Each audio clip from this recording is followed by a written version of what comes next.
तो जी छात्रों, आपके लिए यहाँ पे देखिए क्लास आपका 10th का विषय विज्ञान का रात को आपके ये वीडियो शूट कर रहा हूँ और आपको इस वीडियो में देखिए पूरा आपका 101% आपका रियल क्वेश्चन पेपर का आपका यहाँ पे एक ही वीडियो पर कंप्लीट आपका आंसर लेके आ चुका हूँ। सुबह आप उठिए फटाफट, यहाँ पे जितना जल्दी हो सके पूरा पेपर आपको एक ही वीडियो पर कंप्लीट आंसर आपको दे रहा हूँ। रट लीजिए, 101% दावे के साथ कह सकता हूँ कि आपका पेपर यहाँ पे इससे बाहर आपका नहीं जाएगा। पूरा पेपर आपका इसी में से आएगा। टू जेड आपका कोई भी जिला हो मैटर नहीं करता है, क्योंकि पूरा पेपर आपका यहाँ पे असली क्वेश्चन पेपर है। और जल्दी जितना जल्दी हो सके आप पूरा आंसर यहाँ पर रेडी कर लो। ये बड़ी अच्छी बात कही आप।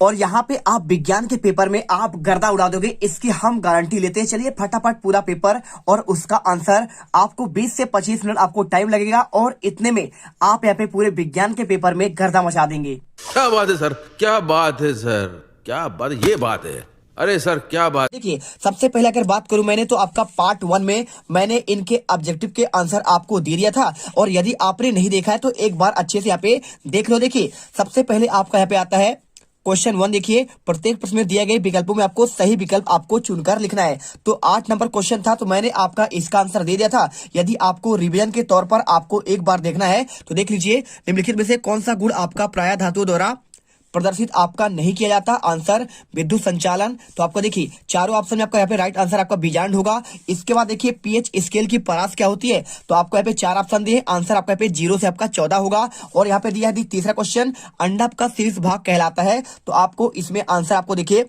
वर्तिकाग्र करना है। और इसके बाद चौथा क्वेश्चन, विद्युत धारा का एसआई मात्रक क्या होता है, तो आप यहाँ पे एम्पियर करिए। और इसके बाद पांचवा, दूरदृष्टि दोष दूर करने के लिए किस लेंस का आपका उपयोग किया जाता है। आंसर आपको उत्तल लेंस करना है।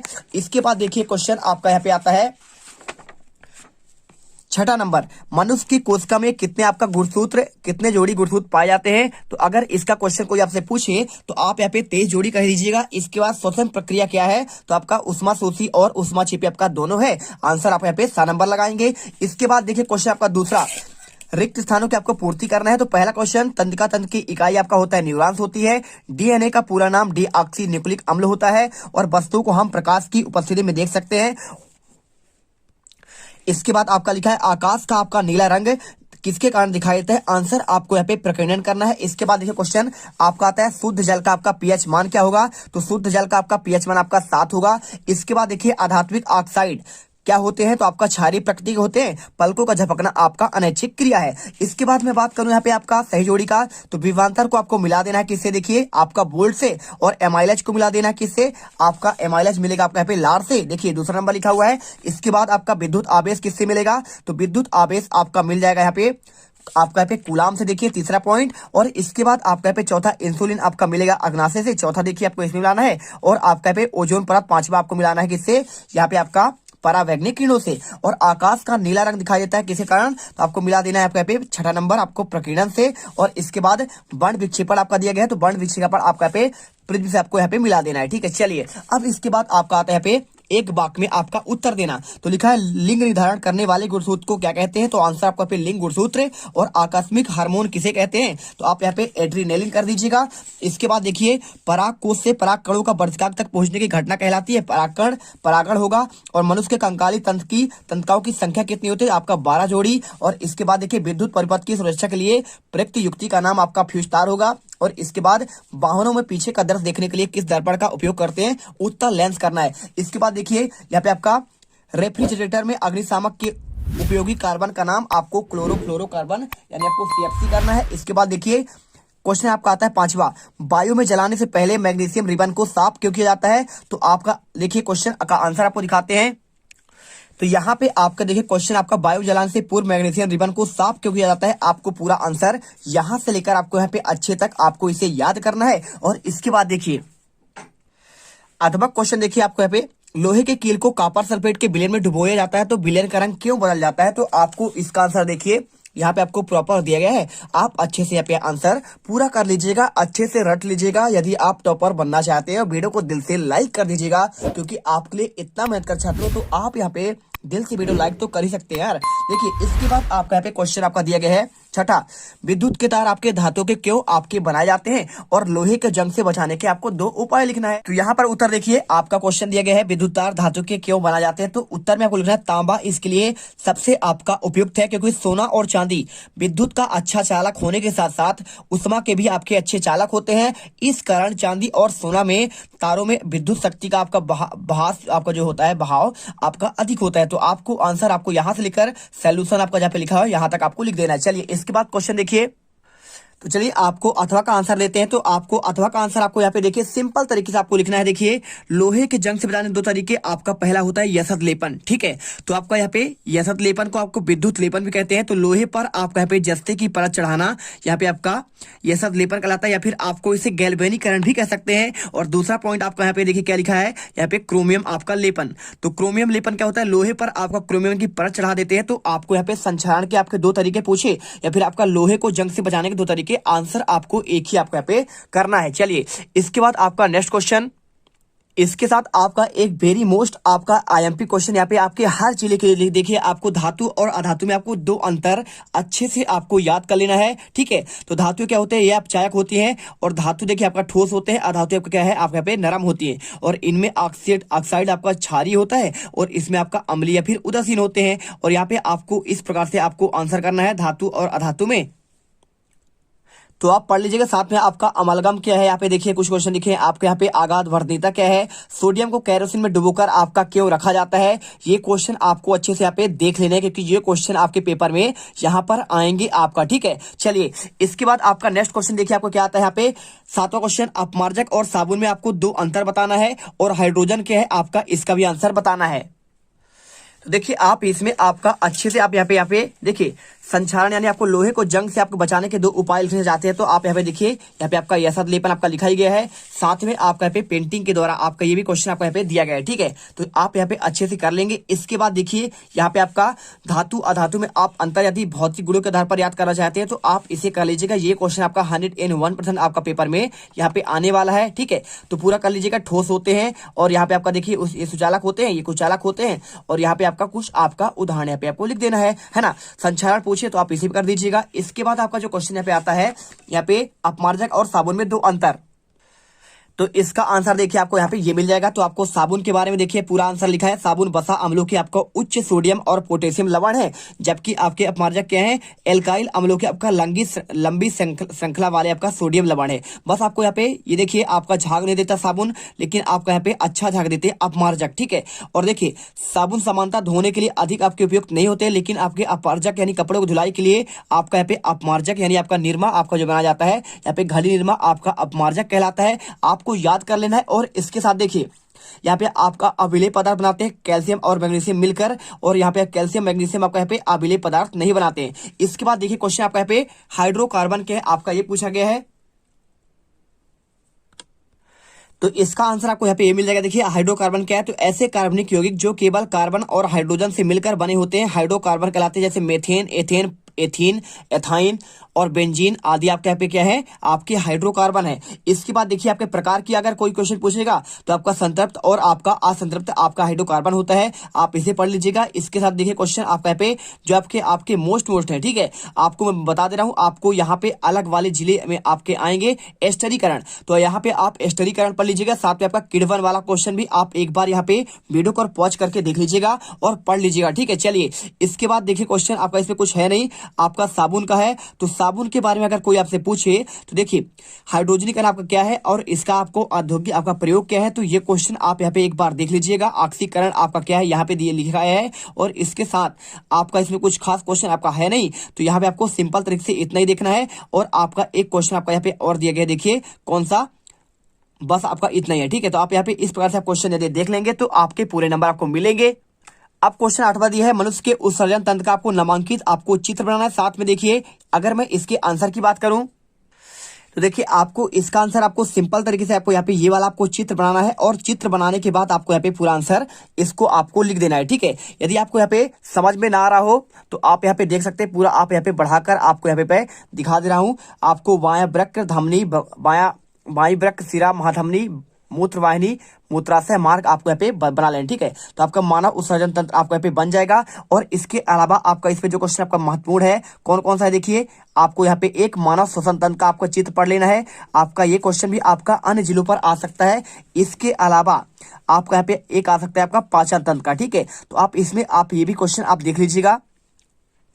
और एक आपका पे देखिए मानव हृदय का, तो मानव हृदय का तो आपका क्वेश्चन ऑलरेडी आपका आया हुआ है, तो आप इसे पढ़ेंगे ही। तो आप यहाँ पे आंसर देख लो, सभी क्वेश्चन आप अच्छे से याद करिए।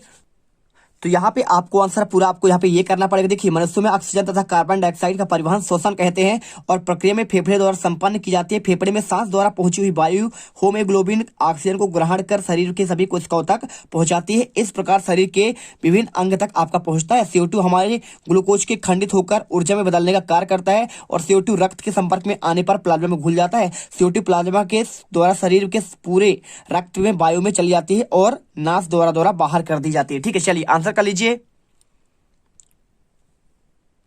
तो देखिए आपका परागण का आपको आंसर करना है, तो आपको सिंपल तरीके से लिख देना है। वह प्रक्रिया जिसमें पराग कोश से परागकण वर्तिकाग्र तक पहुंचते हैं परागण कहलाती है। कणों का किसी भी प्रकार से पराग कोश के वर्तिकाग्र तक पहुंचने की क्रिया आपका परागण होता है। अगर आपसे क्वेश्चन पूछे आपका स्वपरागण, तो आपका यहाँ पे लिखा गया है।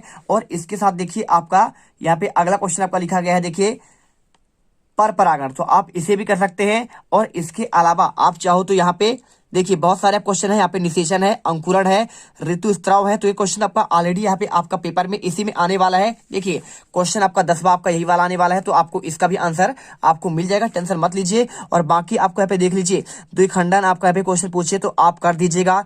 इसके साथ देखिए आपके ऐसे बहुत आपके वेरी मोस्ट आपके इसमें IMP क्वेश्चन है, तो आपको इनका भी आंसर आपको बताएंगे, टेंशन मत लीजिए, आप देखते जाइए, ठीक है। यहाँ पे पुष्प का आपको यहाँ पे स्वच्छ नामांकित चित्र भी दिया गया है। तो आपको चलिए पहले आपको यहाँ पे आंसर इसका दिखा, परागण को हो गया। अमीबा में आपका द्विखंडन विधि का बात कर रहा है, तो अमीबा में आपका द्विखंडन विधि आपका कैसे होता है इसका आपको सचित्र चित्र आपको बताना है और वर्णन करना है। तो आपका ये क्वेश्चन है और आपको यहाँ पे देखिए आपका इसका सचित्र आपको बताना है। तो आपको यहाँ पे आंसर आपको इसी आधार पर आपको लिखना है। इसके बाद देखिए क्वेश्चन यहाँ पे आपका 10वां आता है ऋतु धर्म, ऋतुस्राव या फिर राजु धर्म, इससे क्या कहते हैं। तो आपको अभी आंसर मैंने आपको दिखाया है ना, तो आपको यही क्वेश्चन आपको आंसर यहाँ पे आपको लिखना पड़ेगा, ठीक है। चलिए आपको दिखा देते हैं इसका आंसर।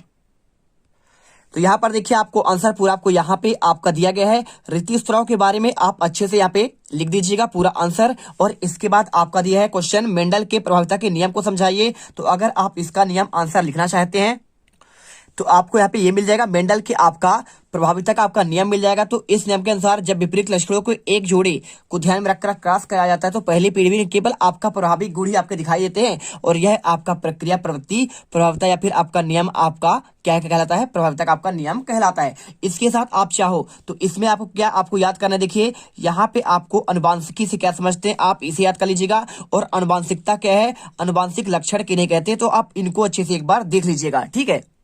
वीडियो को रोककर पढ़ लीजिए, कोई आपका दिक्कत नहीं है। और देखिए अगर क्वेश्चन आपका चेंज होता है तो इतना ही आपका चेंज होता है। मेंडल का जैसे आपका पृथक्करण का नियम दिया गया है, तो आप ये क्वेश्चन एक बार देख लीजिए। साथ में आपका गुणसूत्र क्या कहलाता है, आपको गुणसूत्र के बारे में भी आपको एक बार यहाँ पे पढ़ लेना है, गुणसूत्र का कार्य और महत्व के बारे में। और इसके अलावा कुछ है नहीं आपका यहाँ पे, आपका जो इसके पहले वाले पार्ट है तो इसमें आपका कुछ क्वेश्चन आपके महत्वपूर्ण आपके जो है आपके ये वाले हैं। देखिए आपका परागण और आपका निषेचन में आपका अंतर आपको एक बार देखना है, यहाँ पे आप देख सकते हैं। और इसके अलावा आपका यहाँ पे देखिए अलैंगिक और आपका लैंगिक जन्म में आपको अंतर, ऐसे क्वेश्चन हमेशा आपको पढ़ना चाहिए। और स्वपरागण और आपका यहाँ पे पर परागण में आपको अंतर, ये क्वेश्चन आपको अच्छे से देखकर जाना है। इसके बाद आपको क्वेश्चन दिया गया, देखिए यहाँ पे लिखा है वाहनों में पीछे देखने के लिए किस दर्पण का आपका उपयोग करते हैं और क्यों। और इसके अलावा अपवर्तनांक से आप क्या समझते हैं। तो देखिए आपको इसका आंसर आपको यहाँ पे ये मिल जाएगा। ये क्वेश्चन है वाहनों को उत्तल दर्पण को पश्च आपका पीछे की ओर देखने के लिए, तो आपको आंसर ये आपको पूरा करना है। इसके अलावा क्वेश्चन आपका यहाँ पे पूछा गया है आपका अपवर्तनांक क्या है। तो अगर इसके आंसर की बात करें तो आपको अपवर्तनांक के बारे में आपको यहाँ पे ये आपका दिया गया है, ठीक है। तो देख लीजिए यहाँ पे आपको लिखा है अपवर्तनांक से आप क्या समझते हैं। तो इसका आंसर आपको प्रॉपर आपको यहाँ से लेकर आपको यहाँ तक आपको करना पड़ेगा आपका अपवर्तनांक के लिए। और आप यदि चाहते हैं कि हम यहाँ पे आवर्धन किसे कहते हैं इसको लिख लें, गोली दर्पण किसे कहते हैं, तो आप इसे भी एक बार पढ़ लीजिएगा। देखिए आपको यहाँ पे सिंपल तरीके से हर एक क्वेश्चन का आंसर आपको मिलेगा, टेंशन मत लीजिए। और साथ में देखिए लेंस की आपका क्षमता क्या है, तो आप इसे एक बार देख लीजिए। और यहाँ पे आपका 2 मीटर फोकस दूरी वाले अवतल लेंस की आपको क्षमता की बात कर रहा है, तो आपको यहाँ पे यहाँ पे ये क्वेश्चन भी आपको यहाँ पे आंसर याद करना है। इसके अलावा आपका जो क्वेश्चन हमें यहाँ पे आपका दिया गया है, आपको सिंपल तरीके से देखिए क्वेश्चन आपका दिया गया है ये वाला, गोली दर्पण की फोकस दूरी क्या तात्पर्य है और इसके गोली दर्पण और वक्रता त्रिज्या के फोकस दूरी में आपको यहाँ पे संबंध बताना है। ठीक है, क्या आपका दूरी यहाँ पे होगा। तो देखिए आपको इसका आंसर देखिए, गोली दर्पण का आपका फोकस दूरी पूछे तो आप यहाँ पे आंसर कर दीजिएगा। गोली दर्पण की फोकस दूरी उसके ध्रुव से दूरी गोली दर्पण की आपका फोकस दूरी कहलाती है। और गोली दर्पण की वक्रता त्रिज्या के अगर पूछे तो आप यहाँ पे इसका आंसर आप इसे पढ़ लीजिएगा। इसके अलावा आपका यहाँ पे जो आपका क्वेश्चन आपका इंपोर्टेंट है, हीरे का अपवर्तनांक क्या होता है, आपको यहाँ पे इसे पढ़ना चाहिए। और साथ में गोली दर्पण का देखिए आपको यहाँ पे वक्रता केंद्र का आपका परिभाषा आपका पढ़ना चाहिए। और साथ में यहाँ पे कुछ क्वेश्चन आपके वेरी आपके मोस्ट IMP है, आप इन्हें एक बार देख लीजिएगा। अवतल दर्पण के मुख्य फोकस की परिभाषा, और इसके अलावा यहाँ पे क्वेश्चन आपका खास है नहीं, लेंस की क्षमता की बात कर रहा है, इनको आपको बता ही दिया हूं मैंने। क्वेश्चन देखिए यहाँ पे आपका लिखा है, उस लेंस की फोकस दूरी ज्ञात कीजिए जिसका आपका यहाँ पे क्षमता 2 आपका डायप्टर है। तो यह किस प्रकार का आपका लेंस है। तो इसका आंसर आपको यहाँ पे देखिए 8वां क्वेश्चन दिया गया है, तो आपको यहाँ पे आंसर इसका कर देना है। इसके बाद देखिए क्वेश्चन आपका यहाँ पे आता है 13वां आपका लिखा है, घरों में विद्युत युक्तियों को समांतर क्रम में आपका संयोजित किया जाता है क्यों, और दिश धारा और प्रत्यावर्ती धारा में आपको अंतर स्पष्ट करना है।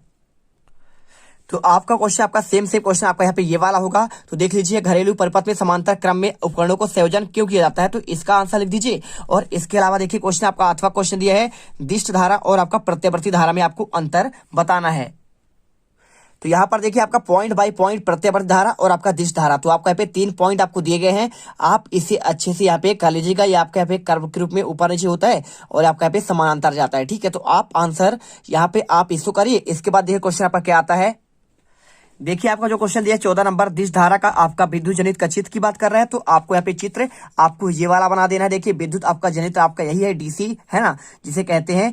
और चाहो तो आप इसका वर्णन भी आप यहाँ पे याद कर सकते हो। एक आपका होता है यहाँ पे देखिए विद्युत मोटर, तो विद्युत मोटर का आपका चित्र यहाँ पे आपका ये दिया गया है। तो आप इनको तो आप पढ़ ही लिए होंगे है ना, तो आपको इनको आपको रेडी करना है। फ्लेमिंग का बाएं हाथ का नियम भी आपका आया हुआ है। तो आपका देखिए यहाँ पे क्वेश्चन आपका डायरेक्टली से पूछा गया है, फ्लेमिंग के दाएं हाथ का नियम लिखिए। तो आपको आंसर यहाँ पे देखिए, फ्लेमिंग के दाएं हाथ का नियम आपका यहाँ पे यही वाला है। तो आप अच्छे से आंसर देख लो और इसे याद कर लो। और इसके बाद देखिए इसमें कुछ खास आपका है नहीं, फ्लेमिंग का एक आपका यहाँ पे बाएं हाथ का नियम है। तो यहाँ पे आपका जो क्वेश्चन आपका इसमें आया हुआ है वो आपका दाएं हाथ का नियम है, तो आप इसे याद करेंगे। और इसके साथ आपका यहाँ पे देखिए दक्षिण हस्त अंगूठा का नियम पूछा गया है, आपको इससे दिक्कत नहीं है। घरेलू विद्युत परिपथ पूछा गया है, फ्यूज तार क्या होता है इसके बारे में वर्णन किया गया है। और यहाँ पे आपको क्षण चुंबक का आपका पे चुंबकीय क्षेत्र के आपके रेखाओं के 3 गुण की बात कर रहा है। तो यहाँ पे देखिए क्वेश्चन आपका ऑलरेडी यहाँ पे आया हुआ है, विद्युत मोटर का आपको नामांकित चित्र पूछा गया है क्वेश्चन 15 में। और देखिए विद्युत चुंबकीय संबंधी आपका विद्युत फैराडे का आपका नियम पूछा गया है। चलिए आपको आंसर दिखाते हैं।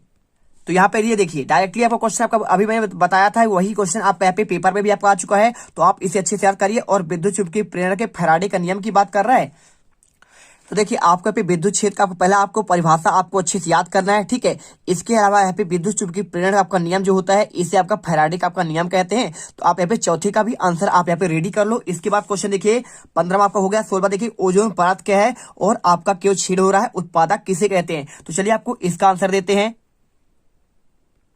तो यहाँ पर देखिए आपका क्वेश्चन है और इसका आंसर आपको यहाँ पे क्लोरोफ्लोरोकार्बन नामक मानव निर्मित रसायनों के कारण पतली हो रही है। पहले हम यही समझते थे कि CFC एक वरदान है, परंतु ये मनुष्य के जीवन में समृद्ध और आरामदायक बना सकती है। लेकिन CFC आपका कृत्रिम यौगिक होते हैं जो क्लोरीन, कार्बन और फ्लोरीन से बने होते हैं। उनका ना कोई रंग होता है और ना कोई आपका गंध होता है। तो ये आंसर करिए आप यहाँ पे। और इसके बाद देखिए क्वेश्चन आपका यहाँ पे सिंपल तरीके से आपका दिया गया है, क्वेश्चन उत्पादक किसे कहते हैं। तो उत्पादक का आंसर आपको दे देते हैं।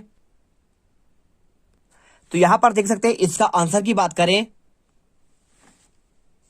डाउटनेट के मुताबिक वीडियो सोल्यूशन उत्पादक किसे कहते हैं। सोल्यूशन वे हरे पेड़ पौधे जो प्रकाश संश्लेषण प्रक्रिया से सूर्य के प्रकाश और क्लोरोफिल की उपस्थिति में अकार्बनिक पदार्थों से कार्बनिक पदार्थ का निर्माण कर सकते हैं, उन्हें उत्पादक कहते हैं। देखिए क्वेश्चन आपका सबसे पूछ रहा है विस्थापन अपक्रिया आपका क्या है, उदाहरण सहित आपको बताना है। तो आप यहाँ पे आंसर देख लीजिए, जब अधिक क्रियाशील तत्व कम क्रियाशील तत्व से उसके यौगिक से विस्थापित होता है उसे कहते हैं विस्थापन अपक्रिया। और इसका आपका उदाहरण आपको यहाँ पर ये तक कर देना है ना। ये आपका आंसर हो गया। इसके बाद आपका पूछा गया है द्विविस्थापन अपक्रिया।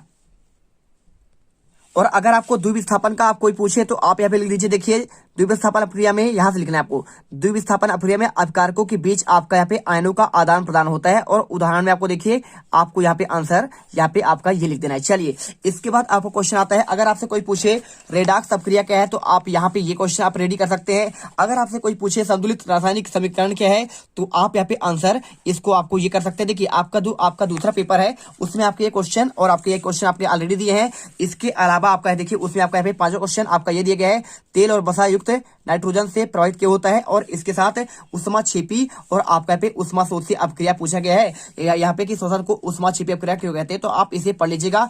साथ में आपका यहाँ पे अवशोषण अपक्रिया क्या है, तो ये क्वेश्चन यदि आपने पढ़ लिया तो पूरे नंबर आपको यहाँ पे मिल जाएंगे। इसके बाद देखिए क्वेश्चन आपका 18वां आता है, यहाँ पे 18वां लिखा है प्रतिवर्ती क्रिया क्या है, आपको इसका क्रियाविधि का आपको सचित्र वर्णन करना है। तो अगर मैं इसके आंसर की बात करूं तो देखिए यहाँ पे आपको प्रतिवर्ती का आपका क्रियाविधि पूरा मिल जाएगा। तो प्रॉपर आप यहाँ पे आंसर देख सकते हैं, आपको आंसर यहाँ पे आपको रेडी करना पड़ेगा। इसके अलावा ये लिखने के बाद आपको यहाँ पे इसका देखिए चित्र के साथ बोला है, तो चित्र आपका यहाँ पे आपका ये हो जाएगा, प्रतिवर्ती आपका क्रिया का यहाँ पे आपका चित्र आपका ये है। अगर आपका इसका परिभाषा पूछे कोई तो आप यहाँ पे आंसर देखिए, यहाँ पे आपका मस्तिष्क का आपका नामांकित चित्र है, आपका दूसरे सेट में आपका आया हुआ क्वेश्चन। और आपका इसका देखिए आपका यहाँ पे तंत्रिका कोशिका का नामांकित चित्र भी आपका क्वेश्चन में आएगा, तो आप इसे पढ़ लीजिएगा। और यहाँ पे आपका देखिए प्रतिवर्ती क्रिया का आपका यहाँ पे परिभाषा आपका दिया गया है, तो आप यहाँ पे प्रतिवर्ती क्रिया का आप यहाँ पे परिभाषा यहाँ से कर सकते हैं। देखिए आपका यहाँ पे ये लिखा हुआ है, देख लीजिए ये आपका लिखा है आपका प्रतिवर्ती क्रिया, ठीक है।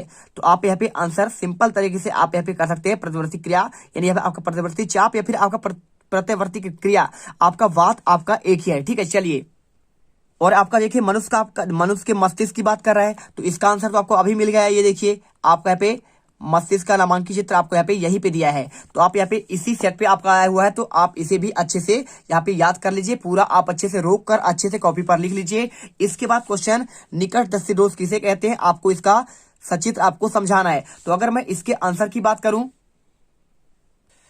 तो इसका आंसर आपको यहाँ पे ये मिल जाएगा, देख लीजिए पूरा आपको सेम क्वेश्चन आपको मिलेगा। तो यहाँ पे आपका पूरा पहले निकटवर्ती दोष क्या है आप इसे करिए, इसका आपको यहाँ पे चित्र बनाइए, और चित्र बनाने के बाद आपको यहाँ पे निवारण के आपको यहाँ पे आंसर आपको करना पड़ेगा, ठीक है। चलिए लिख दीजिए। इसके बाद आपको यहाँ पे दिया गया है दूरदर्शी दोष किसे कहते हैं, रेखांकित चित्र के द्वारा आपको समझाना निवारण भी, तो आपको यहाँ पे दूरदर्शी दोष का आंसर आपको ये मिल जाएगा। देखिए क्वेश्चन आपका 10वां, तो यहाँ पे आपको पहले दूरदृष्टि दोष क्या है इसका और कारण, और आपका संशोधन यानी आपका यहाँ पे निवारण है, तो आप यहाँ पे आंसर कर सकते हैं, ठीक है। चलिए इसके बाद आपको क्वेश्चन आता है 20वां, यहाँ पे आपको तनु सल्फ्यूरिक अम्ल दानेदार जिंक के साथ आपको अपक्रिया कैसे करता है, तो आप यहाँ पे देखिए क्वेश्चन आपका यहाँ पे दिया गया है, तो आपको यहाँ पे अच्छे से क्वेश्चन करना है। इसका क्वेश्चन आपको मैं आपको देखिए आपको बता दे रहा हूँ। देखिए आपको यहाँ पे आंसर इसका प्रॉपर आपको यहाँ पे ये मिल जाएगा, आप देख सकते हैं पूरा आंसर यहाँ पे आपका लिखा गया है। तो पहला दूसरा देखिए, पहला और दूसरा, तो आपको आंसर यहाँ पे आपको ये कर देना है। पूरा आपको ABCD में आपको दिया है, 2 ही पॉइंट का आपको आंसर करना पड़ेगा। और इसके बाद ये क्वेश्चन साबुन की क्रियाविधि का वर्णन करने के लिए बात कर रहा है, तो इसका आपका क्रियाविधि आपको यहाँ पे ये मिल जाएगा, देख लीजिए पूरा आपको आंसर यहाँ पे मिलेगा। तो आप इसका क्रियाविधि का भी आप यहाँ पे वर्णन कर सकते हैं, साबुन की सफाई क्रियाविधि, और आपका यहाँ पे आंसर आपको यहाँ पे यहाँ तक में कंप्लीट हो जाएगा, ठीक है। चलिए इसके बाद आपका क्वेश्चन आता है आपका 20वां, नेफ्रॉन की संरचना आपको नामांकित आपको चित्र बनाना है, साथ में लसिका और रक्त में आपको 4 अंतर बताना है। तो देखिए आपको आंसर की बात करें तो आपको यहाँ पे ये वाला करना है। आपको देखिए नेफ्रॉन की संरचना और आपका इसके क्रियाविधि का वर्णन, आपको पहले इसका रचना बात करना है, इसके बाद आपका यहाँ पे इसका क्रियाविधि और आपको यहाँ पे इसका चित्र बनाना है। इसके बाद देखिए जाइलम और फ्लोएम वाला क्वेश्चन भी आपके लिए वेरी आपका मोस्ट IMP है आपका इस पार्ट से, क्योंकि आपका दूसरा आपका सेट में आपका ऑलरेडी आया हुआ है। और इसके अलावा जो क्वेश्चन आपका आया है रक्त और लसिका में अंतर, तो अगर उसके आंसर की बात करूं तो आपको आंसर यहाँ पे ये मिल जाएगा, देख लीजिए आपको लास्ट में इसका आंसर आपको मिलेगा। तो आपको यहाँ पे रक्त और लसिका में आपको आंसर अच्छे से याद करना है। आपके देखिए 4 पॉइंट है, और 4 नंबर का क्वेश्चन के लिए आपको 4 पॉइंट में आंसर भी आपको करना पड़ेगा, तो अच्छे से यहाँ पे इसे याद करिए। और इसके अलावा आप खाद्य श्रृंखला और खाद्य जाल में अंतर एक बार अच्छे से याद कर लीजिएगा। देखिए आपको यहाँ पे आपको 2 पॉइंट आपके दिए गए हैं, तो आप इसे खाद्य जाल खाद्य श्रृंखला याद कर लीजिए। साथ में आपको खाद्य श्रृंखला का आपको नामांकित चित्र पूछे तो आप इसे भी एक बार याद कर लीजिए। ग्लोबल वार्मिंग का मुख्य कारण पूछा गया है, और ग्लोबल वार्मिंग क्या है, आप ये सारे क्वेश्चन आप अच्छे से याद कर लेना, ठीक है। चलिए इसके बाद आपका यहाँ पे ओजोन क्षरण प्रणाली आपको यहाँ पे क्वेश्चन दिया ही गया है। जैसे आपके पर्यावरण क्या हो गया, जैव निम्नीकरण क्या होता है, जैव अजैविक निम्नीकरण क्या होता है, अपशिष्ट किसे कहते हैं, पारिस्थितिकी तंत्र क्या है ना, जैविक घटक की बात करें, उत्पादक, उपभोक्ता, और आपका पे पोषण के प्रकार की बात करें, शाकाहारी आपका जानवर क्या कहलाते हैं, और आपका मांसाहारी कौन है, सर्वाहारी कौन है, अजैविक घटक, और ऐसे क्वेश्चन आप आहार श्रृंखला और आपका ग्रीन हाउस किन्हें कहते हैं, और इन्हें अच्छे से एक बार ग्लोबल वार्मिंग के बारे में, ओजोन परत के आपका छेद हो रहा है, और अम्ल वर्षा क्या है। आप ये सारे क्वेश्चन अच्छे से रेडी करके जाना यदि आप पेपर में टॉप करना चाहते हैं। तो मिलते हैं आपका नेक्स्ट वीडियो पर, और उस वीडियो में यहाँ पे गर्दा मचा देंगे। सेकंड पार्ट आपका यहाँ पे सेकंड आपका पेपर लेके आऊंगा। इसका आंसर कंप्लीट हो चुका है, इसका आंसर आपको अगले वीडियो पर अभी आपको मिल जाएगा 4-5 बजे आपको शाम तक में, ठीक है। तो यहाँ पे आप यहाँ पे बिल्कुल सब्सक्राइब करके रखिए, जैसे ही वीडियो आए अच्छे से पढ़िए और पूरे 75 में 75 नंबर लेकर आइए। जय हिंद, जय भारत। तुम लोग गलती से अगर नए हो तो सब्सक्राइब करो, वो जो लाल वाला बटन है उस पर अपने जीजा जी फेंक के मारो या फूफा जी, मुझे नहीं पता, बस क्लिक हो जाना चाहिए। अब मैं भी जा रहा हूं, मुझे मुठिया पेलने जाना है। बाय।